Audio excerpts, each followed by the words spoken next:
Okay students, आज हम लोग चैप्टर नंबर 2 के बारे में पढ़ने जा रहे हैं। People as resource. भाई पीपल जो हैं वो रिसोर्स की तरह कैसे यूज होते हैं। ये मैंने एक कुछ नोट्स बनाई है, नोट्स के हिसाब से आपको पूरा चैप्टर पढ़ाऊँगा। ठीक है, पूरा चैप्टर इसमें कवर अप होता है, परेशान नहीं होना आपको। Human being perform many activities. Human being क्या काम करते हैं? बहुत सारी एक्टिविटीज़ करते हैं। Which can be grouped into economic and non economic. कुछ इकोनॉमिक एक्टिविटीज़ हो सकती हैं, कुछ नॉन इकोनॉमिक एक्टिविटीज़ हो सकती हैं। इकोनॉमिक एक्टिविटीज़ क्या होती हैं? Economic activities refer to those activities of man which are undertaken for a monetary gain और to satisfy his her wants. Economic activities क्या है? जो अपने हिसाब से अपने सेटिस्फेक्शन के लिए एक्टिविटीज़ की जाएँ। ठीक है, जैसे कोई डॉक्टर होता है, कोई फार्मर होता है, कोई शॉपकीपर होता है, कोई मैन्युफैक्चर का काम करता है, कोई लॉयर होता है। ये सब किसके लिए? अपने इकोनॉमिक के लिए है। नॉन इकोनॉमिक मतलब जैसे पूजा पाठ काम करता है, हाउस कीपिंग का काम करता है। ये काम क्या है? नॉन इकोनॉमिक काम है। ठीक है, जिसके लिए पैसे या अनपेड एक्टिविटीज़ होती हैं। ठीक है, ऐसे ही काम जिसके लिए पैसा मिलता है वो इकोनॉमिक काम, पेमेंट मिलती है वो इकोनॉमिक काम, जिसके लिए पेमेंट नहीं मिलती वो नॉन इकोनॉमिक काम। Classification of non economic activities. Various economic activities can be classified into 3 main sectors. Economic जो कैटेगरीज हो 3 मेजर सेक्टर्स में होते हैं। Primary sector, secondary sector, tertiary sector.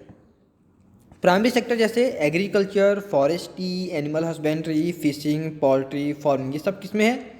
Primary sector में आते हैं। इस सेक्टर में होता क्या है? इस सेक्टर में नेचर से क्या किया जाता है? गुड्स निकाले जाते हैं। फिर दूसरी बात जो आती है वो सेकेंडरी सेक्टर क्या आती है? जो छोटे मोटे मैन्युफैक्चरिंग होती हैं।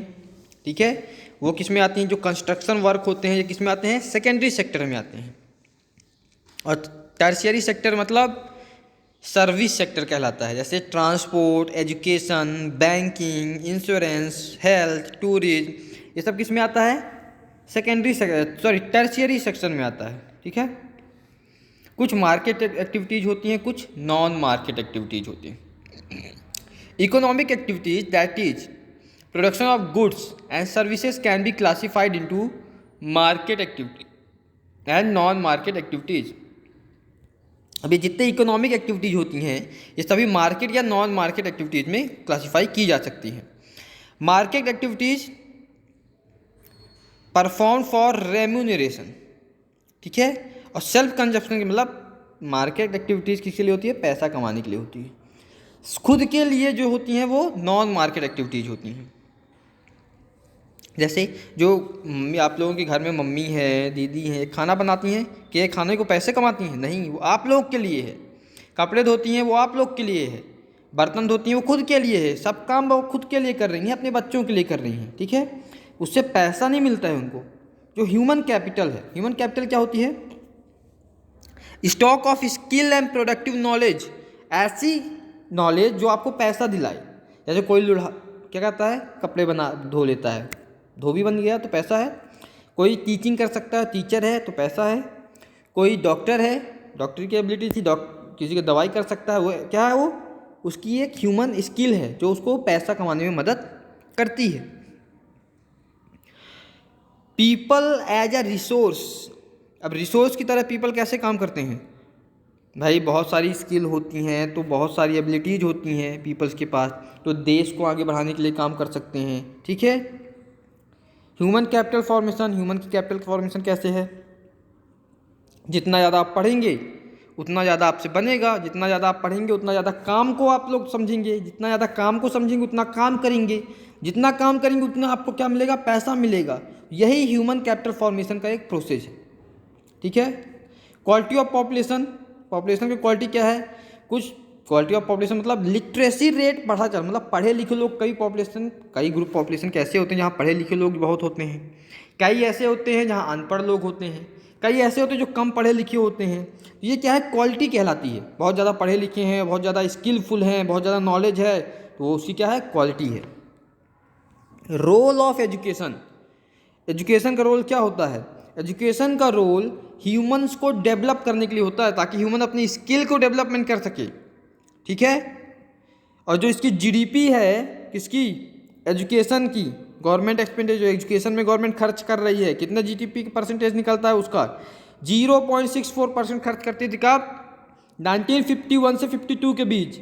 3.98% खर्च करती थी कब? 202 से 3 के बीच। और हमारा जो नेशनल का गोल है, मतलब जीडीपी कितनी होनी चाहिए? 6% होनी चाहिए। कितनी होनी चाहिए?